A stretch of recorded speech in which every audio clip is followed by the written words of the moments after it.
சாமி இப்போ நீங்க என்ன சொன்னீங்கன்னா, நம்மள படைச்சதே கடவுள் தான் அப்டின்னீங்க. ஆமா. அப்போ நம்ம பிறப்பினோட நோக்கம் என்ன? நம்ம எப்படி அத அறிஞ்சுக்கிறது? நம்ம தெரிஞ்சுக்கிறது? பிறப்பினுடைய நோக்கத்தை வந்து இறைவன் உணர்த்துவார். அதைத்தான் சொன்னார் திருவள்ளுவர், மனத்துக்கண் மாசு இளன் ஆதல். குற்றமில்லாம இருந்தோம்னா எல்லா வகையான செல்வங்களும் நம்மளுக்கு வந்து சேருங்கிறார். அனைத்தலன் ஆகுல நீர பிற. அப்ப நாம் என்ன பண்றோம்? குற்றம் இல்லாம இருக்கிறோமா? இல்லை. இந்த பிறவிக்கு வந்தாலிருந்தே குற்றம் செய்ய ஆரம்பிச்சுக்கிறோம். சிலர் ரொம்ப ரேர். வள்ளலார் இருந்தாரு. அவர் வயசுல வந்து அவருக்கு இறைவனுடைய முழு அருளும் இருந்த காரணத்தினால அவர் முதல் சிதம்பரம் போனாரு. அப்புறம் சென்னையில் வந்து கந்தக்கோட்டத்தில் உட்கார்ந்தாரு. அப்புறம் இறைவனோட அருட்பெருஞ்சோதி ஆனார். அவரே என்ன சொல்றாருன்னா, அருட்பெரும் ஜோதி தனிப்பெரும் கருணைங்கிறார். இறைவன் எப்படி இருக்கா? ஜோதி வடிவா இருக்காரு அப்படிங்கிறது தான் நமக்கு திருவாசகம் சொல்லுது. ஆக இப்படி ஜோதி வடிவாய் இருக்கின்ற இறைவனை பற்றுகின்றதற்கு நான் பற்றுக்கோடு வேணும். பற்றுக்கோடு இல்லாம ஒன்றும் பண்ண முடியாது. சாமி ரொம்ப நேரமா இறைவன் இறைவன் இறைவன் இறைவன் சொல்றீங்க. இப்ப இறைவன் யாருங்க சந்தேகமே இருக்கு. யார் இறைவன்? இப்ப நமக்கும் அப்படி ஒரு காலம் சந்தேகம் இருந்தது. அப்ப அவரே காட்டினாரு. அவரு தான் காட்டுவாரு. இப்போ குழந்தை இருக்குது, அந்த குழந்தை நடக்க தெரியாத காலத்துல பிறந்தானோ அந்த அம்மா பால் ஊட்டுறா, அந்த குழந்தை சிரிக்குது. சோறு ஊட்டுறா, அந்த குழந்தை சிரிக்குது. அப்போ தட்டி தடவி அப்பெல்லாம் பார்த்தீங்கன்னா நடவண்டி வாங்கி கொடுப்பாங்க குழந்தைக்கு. ஒரு மரத்தில் செஞ்ச வண்டி, மணிகணி ஏட்டி அலங்காமல் அப்படி பிடிச்சிட்டு அது மெதுவாக நடக்கு. அந்த குழந்தை கீழே கீழே விழுந்துருன்னு அம்மா கூடவே பின்னால் போவா. ஆக அப்படிப்பட்ட குழந்தையை நடக்க வைக்கிறதாரு? அம்மா. அம்மா. இப்போ உலகத்தில் இருக்கிற அத்தனை உயிர்களும், விலங்குகள், பறவைகள் எல்லாமே தூக்கி தண்ணியில் போட்டு என்ன பண்ணுது? என்ன கரைக்கு வருது. நீந்தி கரைக்கு வருது. நம்மளை தூக்கி தண்ணியில் போட்டு என்ன ஆகுது? நம்மளும் கரைக்கு வரதான் முயற்சி பண்றோம். நமக்கு நீந்த தெரியாதுன்னா செத்து போயிடுவோம். ஆமா, இதுதான் நடக்குது. அப்போ அந்த உயிர்களுக்கு இறைவன் என்ன கொடுத்துருக்காரு? இந்த உலகத்துல இருக்கிற எல்லா நுகர்ச்சியோட அந்த ஒரு அறிவையும் கொடுத்துருக்காரு. ஒரு தீயில போனா என்ன ஆகுது? தீப்பட்டா சுடுதுன்னா குதிச்சு ஒடியாந்துருமான்கள். ஒரு தண்ணியில் விழுந்துட்டுன்னா நீந்தி வந்துரு. ஆக மனிதனுக்கு வந்து 6 அறிவை கொடுத்தவர் இதுக்கு உண்டானதெல்லாம் இல்லை. அப்படி குழந்தைக்கு நடவண்டியை பிடிச்சிட்டு நடந்து போற குழந்தைக்கு தாய் சொல்லி கொடுக்குற மாதிரி தான் அந்த குழந்தைக்கு அப்பா இந்த அம்மா தான் சொல்லி கொடுக்கு. அப்பா குழந்தைக்கு தெரியுமா அப்பான்னு? தெரியாது. அம்மா தான் சொல்லணும். அம்மா தான் தெரியும். பிறந்தாலிருந்தே அதை கியானா அப்பவே தூக்கி வச்சுக்குவா, பால் கொடுப்பா. ஆக இப்படிப்பட்ட ஒரு அறிவை கொடுத்தது இறைவன். அதனால்தான் எல்லாமே அறிவா இருக்குது இன்னைக்கு. இந்த அறிவு இல்லாததான் வாழ்க்கை வீணா போகுது. சாமி இப்போ மனுஷன் பிறந்ததுல இருந்து வளர்ந்து ஒரு கட்டத்துக்கு மேல நம்ம யாரு, நம்ம பிறப்பினோட நோக்கம் என்ன, நம்ம எதுக்காக அந்த பூமிக்கு வந்தோங்கிற தேடலோட எல்லா மனுஷனும் இருக்கான். இல்ல நான் இருக்கேன். இல்ல எல்லா மனுஷனும் அப்படி இல்ல. சரி சாமி, இப்போ நோக்கம்னா இப்போ எனக்கு கல்யாணம் ஆயிடுச்சு, திருமணமாயி 2 குழந்தைங்க இருக்காங்க. எனக்கு வந்து குழந்தைங்களுக்கு படிக்க வச்சு ஒரு நல்ல வேலை வாங்கி கொடுக்கணும், ஒரு நல்ல நிலைமை கொண்டு வரணும் நோக்கம். கண்டிப்பா. அப்போ என் வாழ்க்கை நோக்கத்தை நான் வந்து மறந்து நான் எதுக்காக அந்த பூமிக்கு வந்து இந்த குழந்தைங்களை படிக்க வச்சு ஆளாக்குறதா என் நோக்கமா, என்னுடைய பிறப்போட இதா? இல்ல, அது வந்துருது. இப்போ உங்களுக்கு ஒரு அப்பா, அவரும் அம்மாவும் இன்பமா இருக்கிறாங்க. இப்ப நம்ம சின்ன வயசுல கேட்போம், என்னை ஏன் பெத்தேன்னு கேட்போம். அவங்க நாம பெறட்டுங்கிறதுக்காக இவன் வருவா, இந்த பையன் வருவா, நமக்கு சோறு போடுவான்னு இல்லை. அவங்களுடைய சிற்றின்பம் உடல் உறவு கொள்றாங்க, குழந்தை பிறக்குது. அப்ப அந்த குழந்தைக்கும் திரும்பவும் அதே தான் வளர்ச்சி. இது ஒரு சர்க்கிள், ஒரு வட்டம். இது ஒரு வட்டமா இருக்கும் பட்சத்துல நான் எதுக்கு தேவையில்லாத சிந்தனைகளை வச்சுக்கணும்? வேண்டாம், தேவையில்லாத சிந்தனை தூக்கி எறிஞ்சு போட்டு நம்ம உழைப்பை பண்ணுவோம். வருவாய்க்கு உண்டான வழி பண்ணணும். முதல்ல இன்னைக்கு தேவை, வீட்டுக்கு வந்து 500 ரூபாய் செலவுக்கு வேணும்னா அந்த 500 ரூபாய் சம்பாதிக்கணும். அதுக்கு உண்டான வேலையை நம்ம செய்யணும். நமக்குன்னு ஒரு வேலை. உலகத்துல பல்வேறு தொழில்கள் இருக்கு. கார் ஓட்டுறான், பைக் ஓட்டுறான், நடந்து போறான், கிணறு வெட்டுறான், பெட்ரோல் எடுக்கிறான், வைரம் எடுக்கிறான், தங்க கடை வச்சிருக்கேன். இது எல்லாமே எதுக்காக செய்யறாங்க? பணம் தேடுறதுக்கு தான் செய்யறாங்க. அப்படி வருகின்ற பணத்தை வந்து சிலர் என்ன பண்றாங்க? இப்ப ஸ்ரீதேவி கடை வச்சிருக்காரு, கோயம்புத்தூர் ஜவுளி கடை. தினசரி அன்னதானம் போடுறாரு மக்களுக்கு. தேவைக்கு அதிகமா இருக்கிற பணத்தை தானம் பண்ணணும் அப்படிங்கிறத அவர் செய்யும்போது அந்த தானம் வயிறு பசிச்சவனுக்கு சோறு உள்ள போகும்போது ஆஹா மகராசா நல்லா இருக்கணும், காலையில் வயிற்று குழுன்னு சோறு கொடுத்துட்டா. இதுதான் தேவைக்கு அளவாக சம்பாதிக்கும் போது என்ன பண்ணுறோம், தேவைக்கு வச்சுக்கிறோம். அதிகமாக சம்பாதிக்கிறது ஒரு காசாவது எடுத்து தர்மம் பண்ணணும்.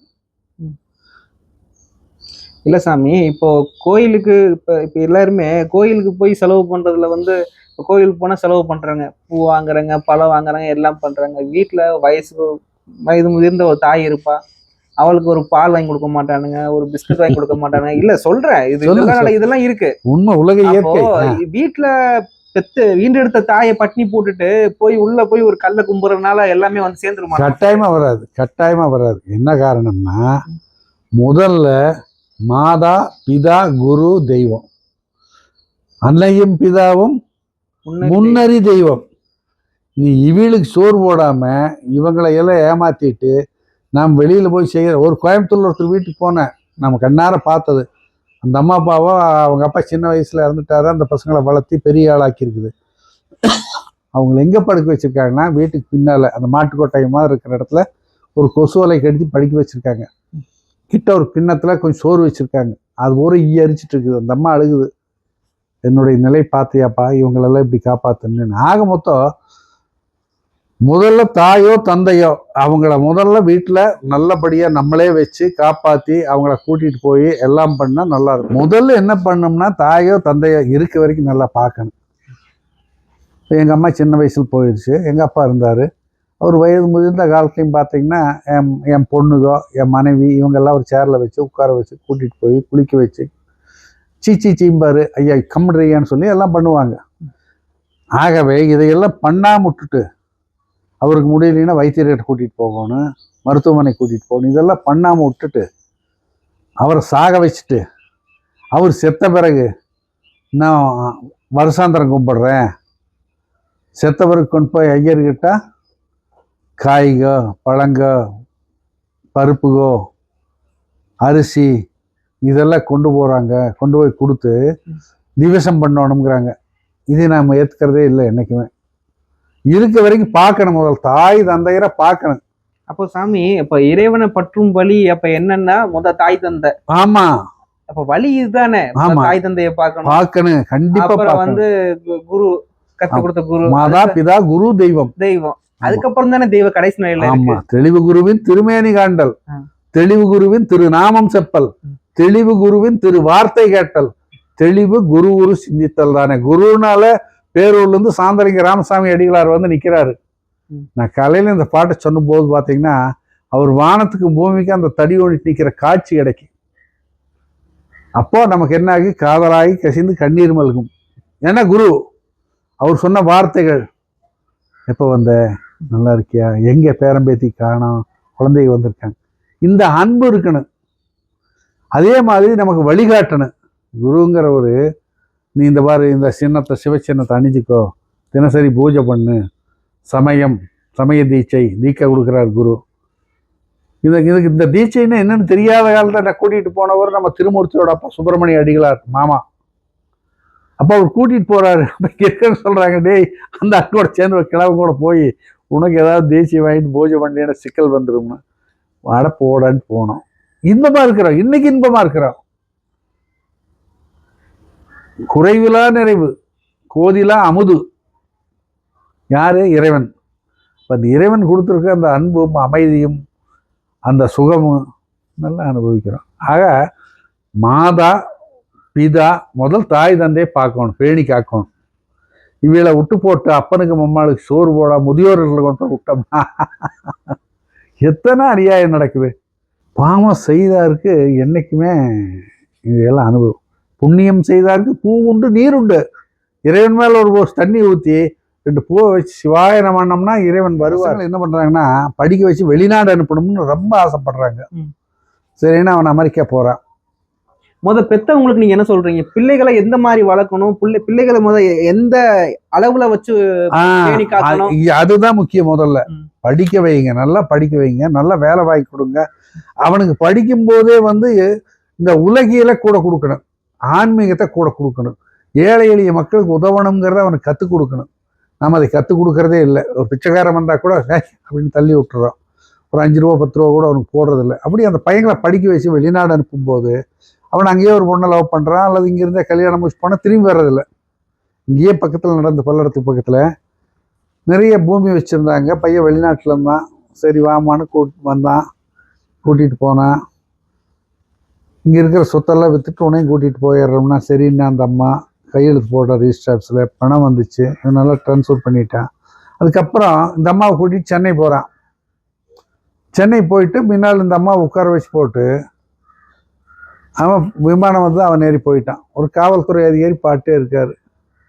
இந்த அம்மா ஏன் காலையிலேருந்து உட்காந்துருக்குது, என்ன ஏதுன்னு போய் பார்க்கும்போது ஒரு ஏதோ டிக்கெட்டை வச்சு கையில் கொடுத்து உள்ளே கொண்டு வந்து உட்கார வச்சிட்டான். அவன் போயிட்டான். அந்த அம்மா உட்காந்துட்டே இருக்குது, பசிக்குது, பார்க்குது. அப்புறம் அந்த போலீஸ்காரன் வயசானவர் வந்து என்னம்மா என்ன நடந்ததுன்னு கேட்கும்போது சொல்லுது, அம்மா அப்படி அந்த விமானமெல்லாம் போயாச்சு, உன்னை ஏமாத்திட்டாங்கன்னு சொல்லும்போது அந்த அம்மா மனம் எப்படி இருக்கு யோசனை பண்ணி பாருங்க. ஒரு கணம் அந்த மனசுல வர்ற வேதனைகளை அத்தனையும் பிழிஞ்சு எடுத்து அவனுக்கு கொண்டு போய் கொடுத்துரு, அவன் குழந்தைகளுக்கு கொடுக்கு. இதுதான் நடக்குது. ஒரு உயிரை கழுத்தா இருக்கும்போது அது கீழே இருந்து துள்ளுது, குதிக்குது. அப்போ அதனுடைய பாவங்கள் அந்த வினைகள் பூரா அந்த கரியில் இருக்குது, திங்கிற வந்துடுது. என்ன செய்ய முடியும்? அதான் சாமி. அப்போ கொல்லான் புலால் மறுத்தானை உலகில் எல்லா உயிரும் கைகூப்பி சொல்லுங்கிறாங்க. இந்த பாட்டை சொன்னான்னா பாதி பேர் வராமட்டாங்க. இந்த ஆள் கருதிக்க வேண்டாங்கிற சாமியாரு. சொல்லுங்க. இப்போ ஒரு 18 வயசு ஆயிடுச்சுன்னா நீங்க உங்க வாழ்க்கையை பாத்துக்குங்கப்பான்னு குழந்தைங்களை விரட்டி விட்டுட்டு இவங்க தனக்கான வாழ்க்கையை வாழலாம்ல? இல்ல, அதுதான் தமிழர் பண்பாடு. இப்ப இது வெள்ளைக்கார வெளிநாடுகள் இப்படி இருக்குது. வெளிநாடுகள்ல வந்து இது நிறைய நடக்குது. அவன் வந்து இந்த வாரம் தூக்கி பிடிச்சிட்டு ஆடிட்டு அவங்க இந்த குழந்தைக்காக நாம் வாழ்றோம், நமக்காக வாழ்றது இல்லைங்கிறது இல்லை. ஆனா நம்ம வீடுகள்ல அது தமிழ்நாட்டிலேயே கொங்கு நாட்டில் பார்த்தீங்கன்னா ரொம்ப அதிகமா பாசமாம் பற்றறுத்து பாரிக்கும் ஆரியனே நேச அருள் புரிந்து நெஞ்சில் வஞ்சம் கெட பேராது நின்ற பெருங்கருணை பேராரேங்கிறாரு சாமிய. ஆனா நம்ம வீட்டுல போனோம்னா அந்த அம்மா அடடா என்னதான் இருந்தாலும் நம்ம பிள்ளையப்பா, நம்ம பேத்தியப்பா, நம்ம பேரனப்பா, இதுக்கு உணவு இல்லைன்னா கூட அந்த இருக்கிற கொஞ்சம் உணவை எடுத்து வச்சு ஒரு இனிப்பு வாங்கிட்டு வருவாங்க கடையிலேருந்து. இது சாப்பிடாது, அது எடுத்து வச்சு நாளைக்கு பேரன் வந்தோம்னா கொடுக்கணும். அந்த ஒரு மிகப்பெரிய பண்பாடு. அப்போ சாமி நீங்க சொல்லும் மாதிரி இந்த உறவுல இன்பமே இல்லையே, இன்பம் தானே நிறைய இருக்கு. எந்த உறவுல? இப்போ தாய் பிள்ளையை பாக்குறது, இந்த நீங்க சொல்றீங்க இது வந்து ஒரு சரியில்லாத பாதையில போறவங்களுக்கு தான் இது. நான் முதல்ல சொன்ன வண்டி பஞ்சர் ஆகுது, டீசல் நிற்குது, ஆக்சிடென்ட் ஆகுதுன்னா தவறான பாதையில போறது தான் அப்படி இருக்கு. சரியான பாதையில போற குழந்தைகள்லாம் தாய் தந்தையை நல்லா பார்க்கு, அவங்களோட இருக்கு, அவங்களோட இன்ப துன்பத்துல பங்கெடுத்துக்கு. எங்கள் வீட்டில் அம்மாவுக்கு உடம்பு சரியில்லைன்னா ஒடியாரு மகன், இந்த மகன் அந்த மகன், ஏதோ ஒரு ஆள் கோயம்புத்தூர் போகணும்னா அங்கே ஒரு மகன், இங்கே லோக்கலில் போகணும். இங்கே நான் கூட பார்க்க மாட்டேன், நான் பாட்டில் போவேன், சாப்பிடுவேன், தூங்குவேன். அந்த அம்மா ஒரு ஒரு கணம் கூட முகஞ்சுருங்காம பார்த்துக்கிறது அந்த குழந்தைகள். ஆக நாம் அப்படி வளர்த்துருக்குறோம் நம்ம பண்பாடுனால. அப்படி இப்போ சின்ன வயசுலயே ஒருத்தன் குழந்தை பையனா இருக்கிறப்ப, சின்ன பையனா இருக்கிறப்ப போய் அப்பா என்ன பண்ணுவாருன்னா பீடி வாங்கிட்டு வாடாம்பாரு. உங்களை ஏன்னா இல்லை, சில குடும்பங்கள்ல சரி சில குடும்பங்கள் எங்க அப்பா அதெல்லாம் பீடி சாராயமெல்லாம் ஒண்ணு குடிச்சாலும் இல்லை. ஒரு ரொம்ப சின்ன பொய்யல ஆடு மேய்ச்சிட்டு இருந்தார் ஒரு காலத்துல. சரி சரி. மாமியார் திட்டுச்சுன்ட்டு போயிட்டு இங்க திருப்பூர்ல வந்தாரு, இங்க வேலைக்கு சேர்ந்தாரு, இப்படி பொழைச்சாருன்னு வைங்க, அதை விட்டுருங்க. சில வீட்டுகளில் பார்த்தோம்னா பையனை போய் பீடி வாங்கிட்டு வாடா ரங்கனாம்பாரு. அவன் ரங்கன் என்ன பண்ணுவான், போய் பீடி ஒரு கட்டு வாங்கிட்டு வருவேன். அப்புறம் ஒரு நாளைக்கு தீப்பெட்டி இருக்காது, டே ரங்கனா அடுப்பில் பற்ற வச்சுட்டு வாடாம்பாரு. போய் அடுப்பில் பற்ற வச்சான்னா அது சரியாக பத்தாது. அப்போ என்ன பண்ணுவான், ஒரு இழுப்பான். அவன் இழுத்துட்டு கொண்டு வந்து கொடுத்தான்னா இவன் அப்புறம் சந்தோஷமா இருக்கு. அப்புறம் சில நாளில் பையனுக்கு கொடுப்பான், நீ ஒரு பீடி கொடுறா மகனேன்னு. இவன் சீட்டாட போவான், அங்கே அந்த பையனையும் கூட்டிகிட்டு போய் கிட்ட உட்கார வச்சுக்குவேன். அவன் கொஞ்ச நாள் பார்ப்பான், அவன் ஆடுவான், சாராயம் குடிப்பான், அவனும் குடிப்பான். ஆக இந்த குழந்தைகளை தீய வழியில கொண்டு போறதே வந்து நாம தான். வளர்த்துற தாய் தந்தையர் கொண்டு போற வழியில் தான் அந்த குழந்தை போகுது. அப்புறம் என்ன பண்றது? இது யார் காரணம்? இறைவனா காரணம்? நம்ம தான் காரணம். நம்ம நிலை தாழ்ந்து போறதுக்கு அடிப்படை காரணம் நாம தான். நல்லா படிச்சிருக்கீங்க, உங்க படிப்புக்கு தகுந்த வேலை, ஒரு 15,000 ரூபாய் சம்பளத்துக்கு போகலாம், ஒரு 20,000 ரூபா சம்பளத்துக்கு போகலாம், போறது இல்லையே. நான் எப்பவுமே மிகப்பெரிய உயர்ந்த நிலையில் இருக்கணும்னு ஆசைப்படுறமா தவிர என்ன தவறு இருக்கு? அந்த வேலைக்கு போனா தானே உயர்ந்த நிலைக்கு வர முடியும். இப்போ வீட்லயே குப்புறப்படுத்து டிவி பார்த்துட்டு செல்ல பார்த்துட்டே படுத்துனோம்னா நமக்கு எங்க நல்ல நிலை வரும்? இப்போ ஒரு வேலை தம்பி பக்கத்துல இருக்குது, ஒரு 200 ரூபா தினம் சம்பளம் தர்றான், நம்ம சும்மா இருக்கிறோம், ஒண்ணுமே இல்லை. சரி ரைட், 200 ரூபா வேலை போறோம். அங்க போனா ஒரு 10 பேர் அறிமுகமாகுது. என்ன படிச்சிருக்கேன், என்ன பண்ற, இது எம்எஸ்சி படிச்சிருக்கேன். அப்போ ஒரு பார்ப்பாரு, அடடா இது ஏன் எம்எஸ்சி இது படிச்சுட்டு இந்த வேலைக்கு வர்றேன். அவர் ஒரு கை காட்டுவார் ஒருத்தரை. அங்க போனோம்னா தினம் ஒரு 500 ரூபா வேலை கிடைக்கும். அந்த 500 ரூபா வேலைக்கு போயிட்டே இருந்தோம்னா அங்க ஒருத்தர் கேட்பாரு, ஏன்ப்பா நீங்க அடிஷனலா ஏதாவது பண்ணலாமெல்லாம் பாரு. மறுபடியும் படிப்பான், ஏதோ 2 பரீட்சை எழுதுவான், அவனுக்கு நல்ல வேலை கிடைக்கும். அரசு பள்ளியில் படித்தவனுமே இன்றைக்கு மிகப்பெரிய நிலையில உலகம் பூரா இன்னைக்கு விண்வெளி ஓடம் ராக்கெட் ஓடுதுன்னா அடிப்படை காரணமே அரசு பள்ளியில் படிச்ச பசங்க தான். ஐயா அந்த காசே இல்ல, அதாவது என்னன்னா பணம் தகுதிக்கு மீறி பிள்ளைங்களை படிக்க வைக்கிறது இல்ல, அதை நீங்க எப்படி பாக்குறீங்க? மிகப்பெரிய தவறு, மிகப்பெரிய தவறு. கந்து வட்டிக்கு வாங்கி படிக்க வைப்பேன். ஆமா, அந்த காலத்துல. அதனாலதான் இந்த அரசாங்கம் என்ன பண்ணிச்சுன்னா, அந்த காலத்துல ஒரு பெரிய பணக்கார வீட்டு பையன் ஷூ போட்டு சாக்ஸ் போட்டு கழுத்துல டை கட்டி அந்த கலர் கலராக யூனிஃபார்ம் போட்டு பார்க்கும்போது இந்த ஏழை குழந்தைகளை முகம் சூழ்ந்து போயிரு. அதுவும் அது மாதிரி போகணும்னு ஆசைப்படு. அதனால இப்போ அரசாங்கம் என்ன பண்ணிச்சுன்னா, அரசாங்க பள்ளியில் படிக்கிறவனுக்கு டை கட்டி விடுறாங்க, ஷூ போட்டு விடுறாங்க, யூனிஃபார்ம் கொடுக்குறாங்க. அப்ப அந்த பையனுக்கு கொஞ்சம் பிரியமா போகுது. ஆக நம்ம தகுதிக்கு தக்கவாறு படிக்க வச்சா மட்டும்தான் நாமளும் நல்லா இருக்கா, குழந்தையும் நல்லா இருக்கு. இல்ல பிள்ளைக்கு உண்மையிலே படிப்பு நல்லா இருந்துச்சுன்னா அதுவே மெரிட்ல போயிடும். அதே மாதிரி தான் சொல்றேன். அதுக்கு நம்ம தகுதி, அதைத்தான் சொல்றேன், நம்ம தகுதிக்கு தக்கவாறு. நமக்கு ஒரு உறவினர் இருந்தாரு, அவர் கூட இருந்தவங்க எல்லாம் ஊட்டியில் படிக்க வச்சாங்கன்னா அவரும் ஆசைப்பட்டாரு, படிக்க வச்சாரு. அந்த படிப்பு எதுக்கு உதவுதுன்னா ஆங்கிலம், நுனி நாக்கில் ஆங்கிலம் பேசுறதுக்கு உதவுது. அதுக்கு மேல உதவுல. அப்ப என்னாச்சு, அவன் படிச்சு முடிச்சுட்டு வரும்போது இவனுக்கு ஒரு 10 லட்சம் கடன் ஆச்சு. வேற ஒன்றும் இல்லை. அந்த பணத்தை அவன் இங்கேயே ஒரு அரசு பள்ளியில் படிக்க வச்சு நல்ல ஒரு நிலைக்கு கொண்டு வந்திருந்தாருன்னா அந்த 10 லட்சத்துல ஒரு தொழில் பண்ணிடலாம். வெளியே வரும்போது ஒரு சின்ன இரும்பு கடை, எலக்ட்ரிக் கடை, ஒரு பெயிண்ட் கடை, ஒரு ஜவுளி கடை, எத்தனையோ இருக்கு, ஒரு பெட்டி கடை. பெட்டி கடையில் இருக்கிறவன் முதலாளி தான். அவனுக்கு உண்டான தினம் ஒரு 1000 ரூபா சம்பாதிக்கிறான். தினம் 1000 ரூபா சம்பாதிச்சா மாசம் 30,000 ஆகி போச்சு. இல்ல இப்ப உங்க வீடியோ உங்க வீடியோ பாக்குறவங்க மேக்சிமம் 45 இருந்து 60 வயசுக்குள்ள உள்ள ஆட்கள் தான் நிறைய உங்க வீடியோ பாக்குறாங்க. நம்ம யூடியூப் படி பார்த்தா அதுதான் அப்படி இருக்கும். அந்த நிலையில தான் இருக்காங்க. பிள்ளைங்களை என்ன பண்ணிடுறாங்க, கஷ்டப்பட்டு கொண்டு போய் எப்படி சொல்றது, கஷ்டப்பட்டு கடன் வாங்கி என்னால ஆக முடியல, அதாவது என்னன்னா என்னால ஆக முடியல, நீ பையனாவது படிச்சு பெரிய ஆளா வரட்டு. இதுதான் மிகப்பெரிய தப்புன்னு நான் சொன்னேன். என்ன காரணம்னா, உன்னால முடியாம போனதுக்கு காரணம் உங்க தாய் தந்தை அல்ல.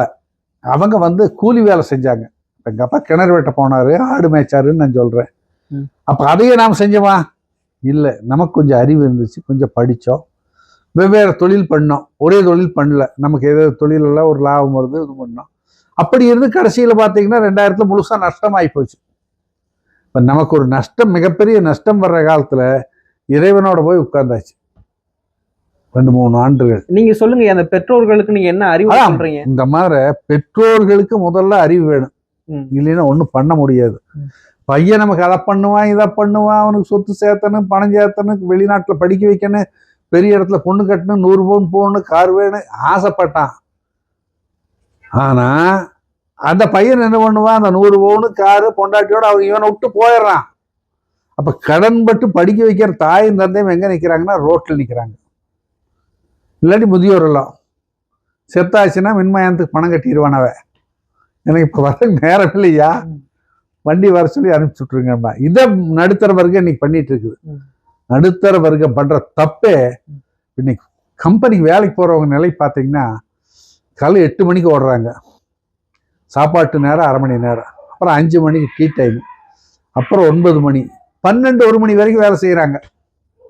இப்போ நம்ம வீட்டில் குடியிருக்கோம், அப்படித்தான் இருக்க. 12, 1 மணி வரைக்கும் வேலை செஞ்சுட்டு காலையில் 7 மணி வரைக்கும் தூங்குது. 7 மணிக்கு எழுந்திரிச்சு அறக்க பறக்க மூஞ்சியை கழுவிட்டு ஓடுறாங்க. ஆக இந்த நிலை எதனால? பணம் சேர்க்கணும், சாப்பிட்ற வயத்துக்கு இல்லை. எதுக்கு பணம் சேர்த்துற? பையனுக்கு வேணும், பேரனுக்கு வேணும், பேத்திக்கு வேணும், நகை வாங்கணும். நகை போயிடுச்சு, எங்கேயோ போயிடுச்சு, 62,000 கிராம் பவுனு. ம். இவர் எங்க போய் நகை வாங்குறேன், எங்க போய் கல்யாணம் பண்றேன். நகை வாங்கினாலும் கல்யாணம் நடக்கு. நம்ம பொருளியலுக்கு தக்கவாறு போகணும். அப்படி போனா மட்டும் இல்லறம் நல்லா இருக்கு. ஐயா இப்போ நீங்க கலாச்சாரம் நீங்க அதாவது தமிழர் பண்பாடு நீங்க இந்த மாதிரி வளர்க்குறது பிள்ளைங்களை பாத்துக்கிறது எல்லாம் ஓ வெளிநாட்டுல என்ன பண்றானுங்க 18 வயசு ஆயிடுச்சா ஓடு விட்டு வெளியே ஓடு வயசுக்கு நீயே பாத்துக்கோ படிச்சுக்கோன்னு விரட்டி விட்டுறானுங்க இப்போ அந்த மாதிரி இருந்தா துன்பம் இல்ல 18 வயசு இல்ல அவங்க கலாச்சாரம் வேற தம்பி. அவங்க வெளிநாட்டுல துரத்தி விடுறாங்கிறத துரத்தி விடுறது இல்ல, துரத்தி விடுறது அவன் பாட்டுல வெளியே போயிடுறான். ஆமா 18 வயசு ஆச்சா 20 வயசு ஆச்சா படிச்சுட்டு வந்தானா ஒரு நல்ல சம்பளம் வாங்குறானா அவனே ஒரு பெண்ணை பாக்குறான், கல்யாணம் பண்ணிக்கிறான். ஆனா இங்க அப்படி இல்லையே. இங்க வந்து ஜாதியம், இந்த சாதிங்கிறதுக்குள்ள நிறைய அழுந்தி கிடக்குறோம். அப்போ இதுல மதம்ங்கிறதுக்குள்ள அழுந்தி அப்படியே புடிஞ்சு கிடக்குறோம். பின்தங்கி தானே இருக்கும். அப்போ நம்ம அங்க கம்பேர் பண்ணும்போது ரொம்ப பின்தங்கி தான். ஆமா, இதுக்குள்ள இருந்து வெளியே வர்றது இல்லையா. நம்ம சேத்துல இருந்து ஒரு ஒரு ஃபுல்லா சேர் இடுப்பு வரைக்கும் சேர் இருக்குது. அந்த சேத்துலயே கையும் காலையும் மாட்டிட்டு இதுக்குள்ளேயே நான் படுத்திருக்கிறோமே தவிர இந்த உலகம் எப்படி இருக்குன்னு நான் பாக்குறது இல்லை. பார்க்கணும், வெளியே வரணும். வர்றவங்க நல்லா இருக்காங்க, அதுலயே உடண்டு கிடக்குறேன், வீணா போயிடுறேன். அப்போ தமிழ் பண்பாடு பின்தங்கி தான் இருக்குங்கிறீங்களா? பின்தங்கி இல்ல, தமிழர் பண்பாடு அருமையா இருக்குது. ஆனா சிலர் அதுல இந்த மூடத்தனங்கள் முடைநாட்டம் வீசுகின்ற காடு மணக்க வரும் கற்போட பெட்டகமேங்கிறாரு பாவேந்தர் பாரதிதாசன். ஒரு பெண்ணை வந்து தூக்கி பிடிக்கிறாரு. அப்போ நாம் என்ன பண்றோம்னா அந்த சின்ன வட்டத்துக்குள்ள உட்கார்ந்துட்டு நம்ம பிள்ளை இப்படித்தான் இருக்கணும், ஒருத்தங்க கூட பேசக்கூடாது, ஒரு பள்ளிக்கூடமே போகக்கூடாதுன்னு நினைக்கிற தாய் தந்தை இன்னைக்கு நிறைய இருக்காங்க. போனா புள்ள கெட்டு போயிரு, எவனாவது ஓடி போயிரு. அது எல்லாரும் போறதில்லை. அப்படி கோடிக்கணக்கான மக்கள்ல திருப்பூர்ல 1000 ஒரு லட்சம் பேர் இருக்காங்கன்னா எல்லா பெண்களும் ஓடி போறதில்லை. ஆனா பிள்ளைங்களை வந்து பெற்றோர்கள் நம்புறது இல்ல. அதுதான் சொல்றேன், அதனாலதான் அது ஓடி போயிருது. அந்த ரோட்ல வரும்போது நீ அங்க யாரு கூட பேசுன இங்க யாரு கூட பேசுறேன்னு 4 நாளைக்கு பார்க்க அந்த புள்ள 5ஆவது நாள் பேச ஆரம்பிச்சுக்கு. இது சும்மா இல்லையுமே அப்ப அவங்க கூட பேசும்போது அது காதலா வருது, ஓடிடுது. சரியானவனோட காதல் வந்துருச்சுன்னா 2 பேரும் சம்பாதிக்கிற காதலர்கள் நல்லா இருக்காங்க. இன்னைக்கு சமுதாயத்துல 2 பேரும் சம்பாதிக்கிறவங்க நல்லா இருக்காங்க. அப்ப காதல் வந்து காசு பணம் பார்த்தா வரணுமா? ஆமா, ஆனா 2 பேரும் சம்பாதிச்சா தானே காசு. இப்ப அந்த புள்ள வேலைக்கு போறதில்ல, இவன் மட்டும் வேலைக்கு போறான். ஒரு 3 மாசம் வண்டி ஓடும். அது பிரியத்துக்கு ஏதோ துணி எடுக்க, வேட்டி எடுக்கிறான், வெங்காயம் எடுக்கிறான், சட்டை எடுக்கிறான், இந்த காதுக்கு வாங்குறேன், கழுத்துக்கு வாங்குறேன். அதுக்கப்புறம் சோத்துக்கு என்ன பண்றதுங்கிற பிரச்சனை வரும்போது சண்டை வருது குடும்பத்துல. அப்புறம் இந்த இது மூஞ்ச பார்க்க அவனுக்கும் பிடிக்காது, அது மூஞ்ச பார்க்க இவனுக்கும் பிடிக்கல, 2 பிரிஞ்சு ஓடிடுது. ஒண்ணு சிலது என்ன பண்ணிக்குது, தற்கொலை பண்ணிக்குது. இல்லைன்னா இவன் என்ன பண்றான், அவளை கொண்டு போடுறான், விவசாயிடுது. அவ்வளவுதான். இன்னைக்கு பெரிய இடங்கள்லயும் இது நடக்குது. சின்ன காசு இல்லாம நடக்கிறதும் இல்ல, காசு இருக்கிறவன் பக்கத்துலயும் நடக்குது. காசு இருக்கிறவன் என்ன பண்றான்னா மகளுக்கு கொடுக்கணும்னு நிறைய பணம் கொடுக்குறான். மாப்பிள்ளை என்ன பண்றாரு, வாங்கி நல்லா ஷார்ட் போட்டு ஆனந்தமா சுத்துறான். தேவையில்லாத பெண்கள் கிட்ட சவகாசம் ஆகிக்குது. இங்கே ஒரு கதை சொல்லுவாங்க. அதாவது ஒரு மருமக பல்லே விளக்குறது இல்லை எப்பவுமே. கரையேன்னு வாயை பார்த்தா ஊத்தையா இருக்குமா.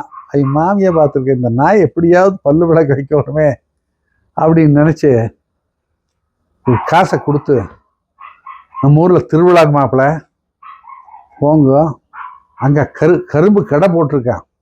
அருமையான கரும்பு, செங்கரும்பு விளைஞ்சு நிக்குது. அதை யார்த்து வெட்டி கொண்டு வந்திருக்கேன்.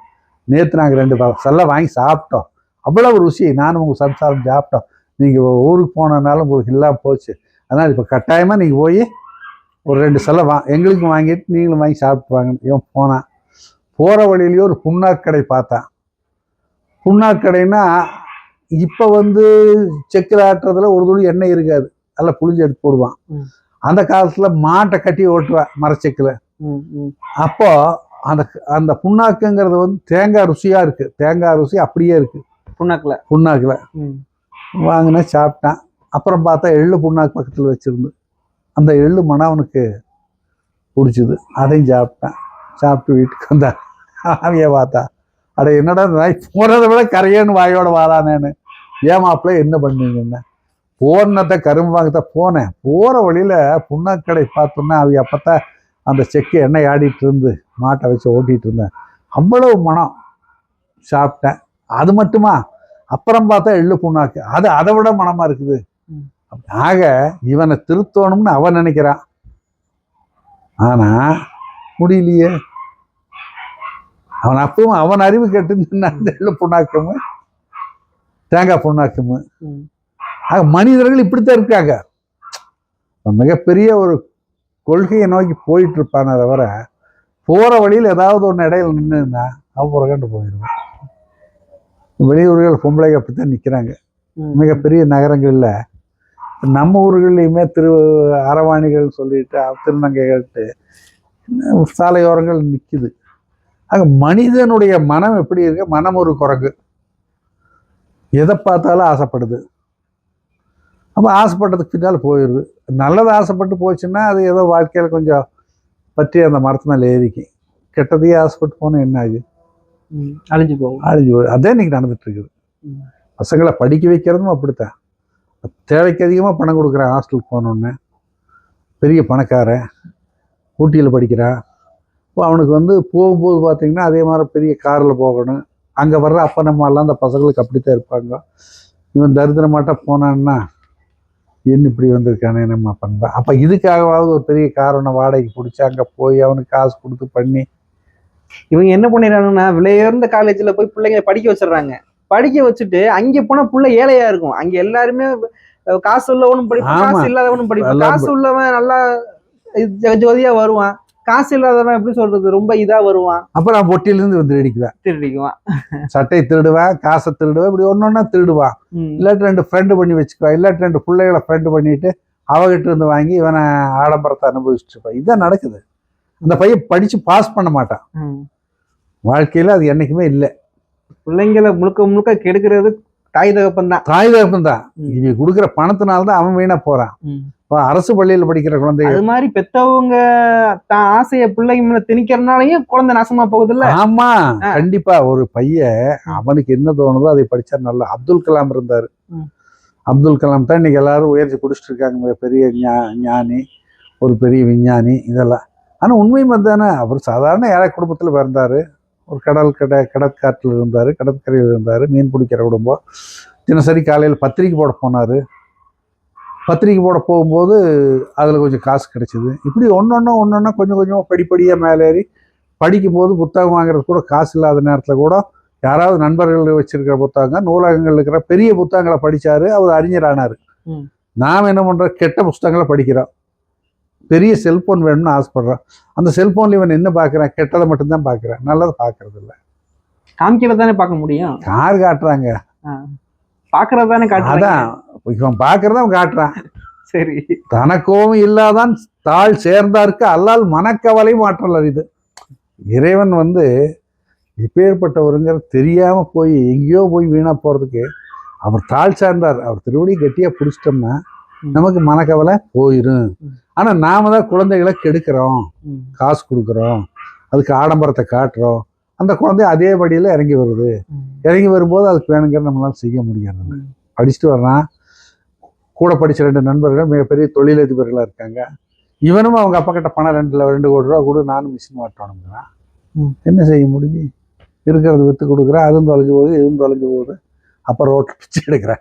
சரி, அப்ப இப்படிதான் வளர்க்கணும் பிள்ளைகளை வளர்க்கறது எப்படின்னா, குழந்தை நமக்கு என்ன பொருளாதாரம், நம்ம தகுதி என்னன்னு முதல்ல தெரிஞ்சுக்கணும். நம்ம தகுதியை தெரிஞ்சுட்டு அதுபடி குழந்தைய வளர்க்கணும். இன்னைக்கு நம்மளால ஒரு 1000 ரூபா சம்பாதிக்க முடியுதா? ஒரு 600 ரூபா 700 ரூபா செலவு பண்ணலாம். அந்த குழந்தைக்கு என்ன வேணுமா? ஒரு ஷூ வேணுமா? ஒரு நல்ல டவுசர் வேணுமா? நல்ல சட்டை வேணுமா? புத்தகங்கள் படிக்கிறதுக்கு மட்டும் புத்தகங்கள் வாங்கி கொடுக்கும். நீ அது செல்போன் வாங்கி கொடுத்தீங்கன்னா அது வீணா போயிடுது. படிக்கிறதுக்கு உண்டான புத்தகங்களை வாங்கி கொடுத்து நல்ல உணவு கொடுத்து, இன்னைக்கு அரசாங்கமே உணவு போடுது. காலை உணவு கொடுக்குறேன், மதிய உணவு கொடுக்குறேன். அப்படி போடுறதுனால அந்த பள்ளிகளுக்கு போகிற குழந்தைங்க நல்லா சாப்பிடுது, நல்லா வளருது. இன்னைக்கு அரசு பள்ளியில் படிக்கிறவங்க தான் இன்னைக்கு உயர்ந்த நிலையில் இருக்காங்க. தனியார் பள்ளியில் படித்தவன் எல்லாமே அப்பனுடைய தொழிலுக்கு வந்துடுறான். ஆங்கில அறிவு வச்சுட்டு, கம்ப்யூட்டர் அறிவு வச்சுட்டு ஏதோ ஒன்று செஞ்சுட்டு இருக்காங்க. சாமி, இப்போ எல்கேஜி யூகேஜிக்கெல்லாம் 50,000 1 லட்சம் ஃபீஸ். அதுதான் சொல்ற திமிருக்கு வீணா போறதுங்கிறது. நீ அது 50,000 கொடுத்து எல்கேஜி படிக்க வச்சுன்னா அது என்ன சொல்லு? அந்த ஒண்ணுமே இல்லாம போற குழந்தைங்க என்ன சொல்லுது? 4வது 5வதுல ஏபிசிடி சொல்லுது. அதுவும் திருக்குறள் சொல்லுது. அது பொன்னார்மே நீ என்னே, நான் படிச்ச காலத்துல இருந்த பாட்டு இருந்தது.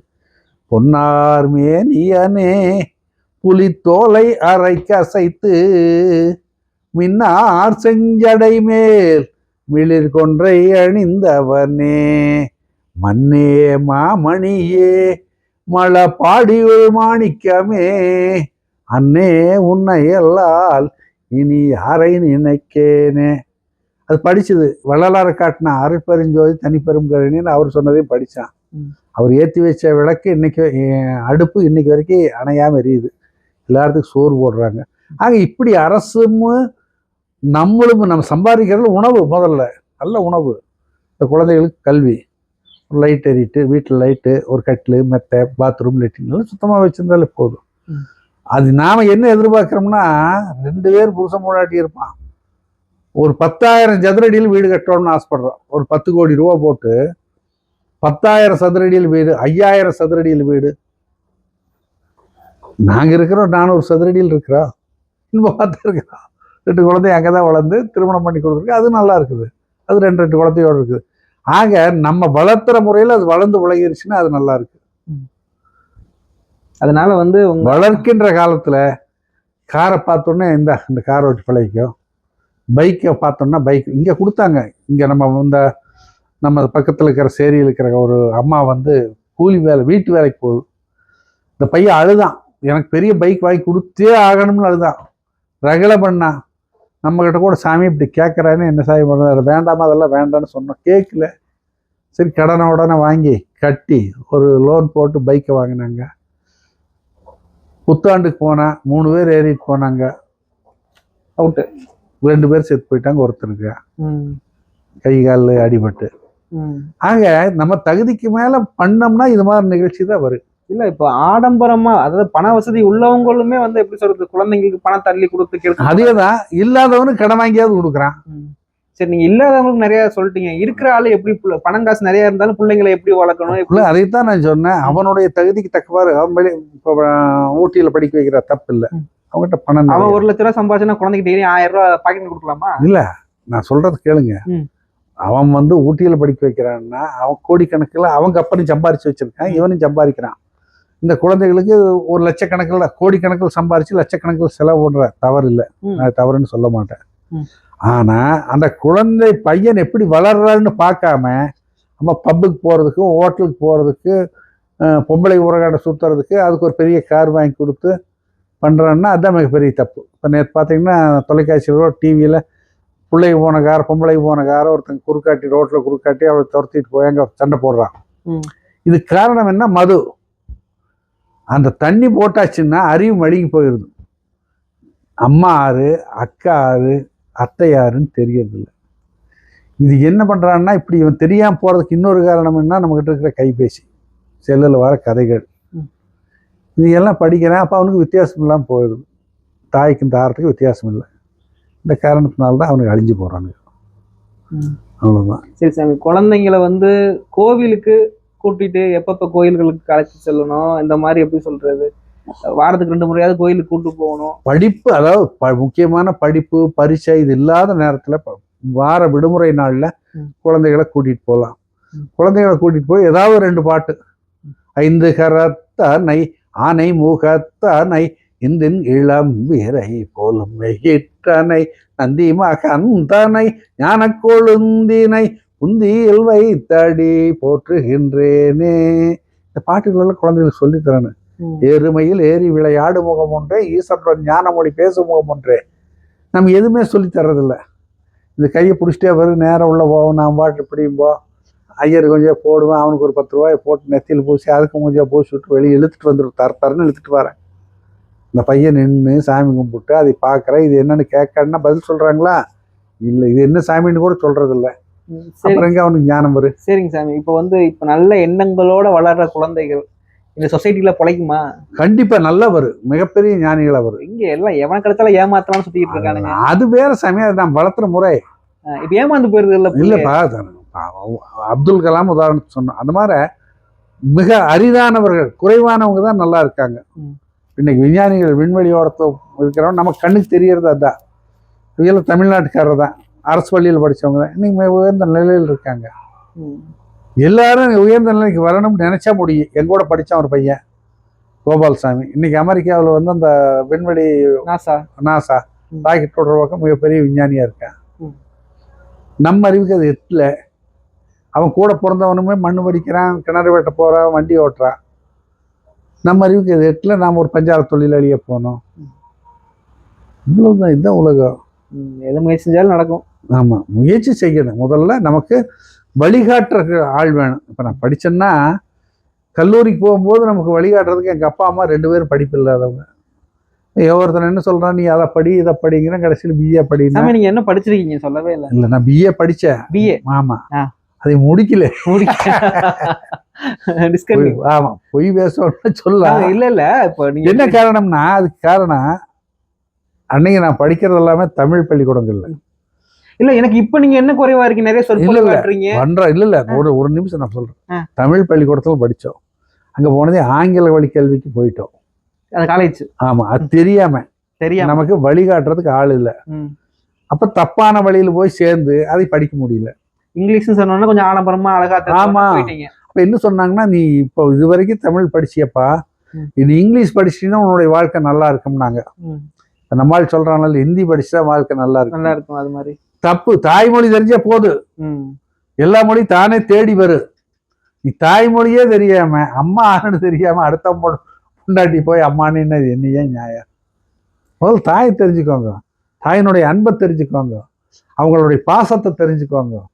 நமக்காக தந்தை உழைக்கிறாருன்னு நினைங்க. என்னத்துக்கு போனாரு?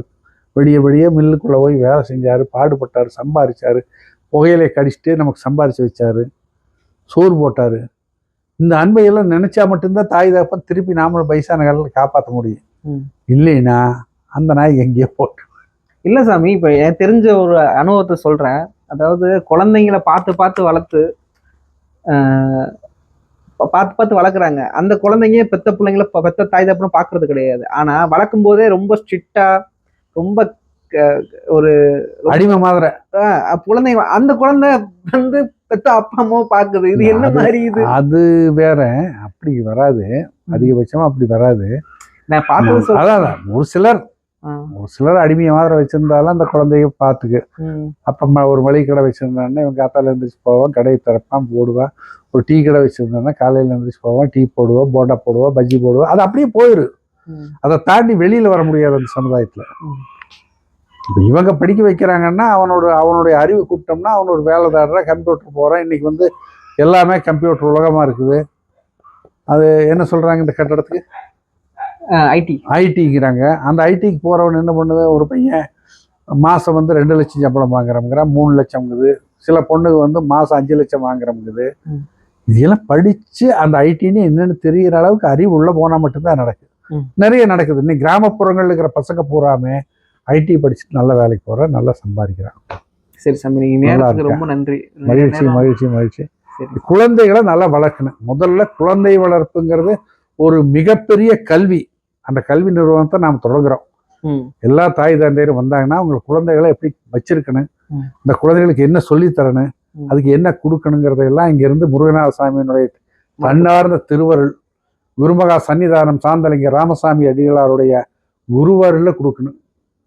குரு இல்லாதவன் குருட. திருச்சிற்றம்பலம். நன்றி சார்.